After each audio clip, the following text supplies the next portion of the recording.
God, this is one game that we've been talking about for a little bit now, man. Gray Zone Warfare immediately becomes Steam's top seller as it shoots up the most played chart. Well done, Sharif Saeed over VG247. Well done. This game has come up at the perfect time.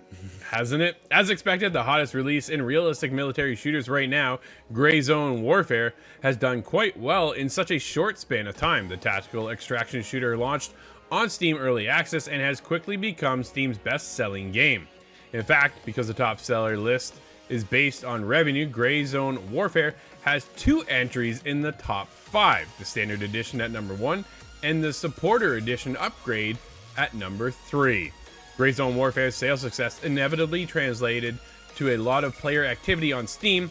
At the time of this writing, the shooter has over 44,000 concurrent players on Valve's platform. This figure has been steadily rising in the couple of hours since launch and will undoubtedly continue over the coming days. The game is also climbing through the charts on Twitch and YouTube as more content creators begin streaming the early access version. Gray Zone presently occupies the 3rd spot on Twitch, sitting nicely at a well above 170,000 concurrent viewers, within striking distance of GTA 5 in second. Man, it's not a bad place to be, is it? GTA 5 is still there. That's a testament to GTA 5, really. But Man, unbelievable. Yeah, crazy. Unfortunately, the reception from players has not been positive so far. The game currently has a mostly negative overall review rating on Steam. Based on more than 2,000 reviews, Gray Zone is an Unreal Engine 5 game with steep system requirements, so you can bet performance issues are among the most common complaints.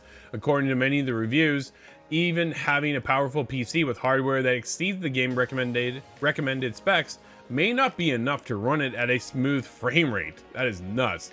Notably, the game appears to be CPU bound, a problem we've more recently seen with Dragon's Dogma 2.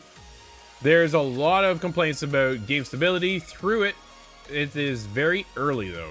That said, the current build is buggy, with AI in particular having some unreasonable accuracy, shooting players through walls and around corners. Dude, what was that one game? Was it Wet? Where you could curve the bullet? Oh, right? Whoa, you just pulled that out of the recycling bin in my mind. Yeah, taking more bullets than is realistic to die. Developer Madfinger Games has already confirmed that a hot fix is in the works to address anti-cheat issues. Surprise, surprise, cheaters rise again. And corrupted data that may cause missing heads, apparel, and secure containers. Scott, it's first of all, early access. Second of all, it just launched.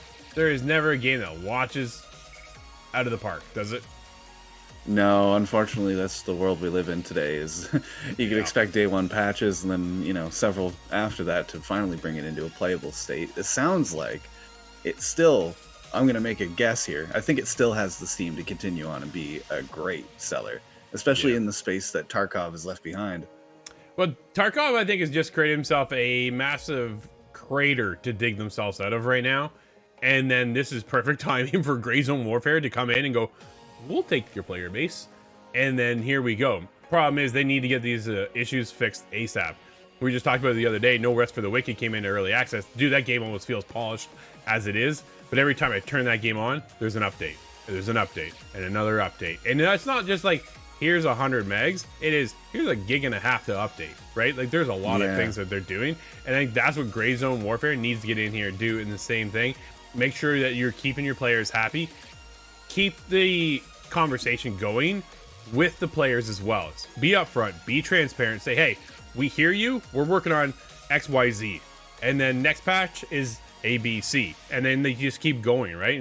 And then, dude, the more you keep open to your conversation with your community, the better this game will go. That it's just going to grow, and it'll spread word. It's already taking the world by storm in a sense, and as it is topping the charts for Steam as it is already. So, dude, we're in there. We're looking to get in here as well.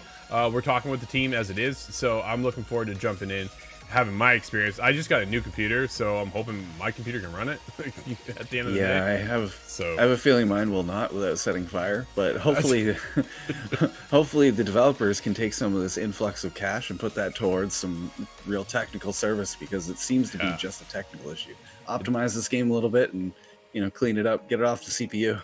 Yeah, absolutely. I'm very curious to see how it all plays out. I'm looking forward to getting in there. I've watched a bunch of gameplay. Dude, it looks really cool. I'm looking for a cool extraction shooter, and we've seen a lot of them come and go, and this might be just the one that kind of hooks and sticks, but will it ever come to console? That's where I really prefer to play, but the way it is set up, I don't know if that's going to happen. Escape from Tarkov, still PC only, and it kind of makes me wonder what the future of Gray Zone Warfare looks like for the devs. Do they have any intentions to bring this to console? I don't know. Could make a huge impact over there as well, right? Oh, absolutely. The more players on it, the better, but can the servers sustain it? That becomes the next problem. All this popularity, and they seem to be doing okay just so far. Yeah, so far, right? But the negative reviews obviously have an impact. They got to fix those. Yeah. That's the biggest thing. But we'll keep you up to date with everything that Gray Zone is up to. Hit us up, itgtv.com.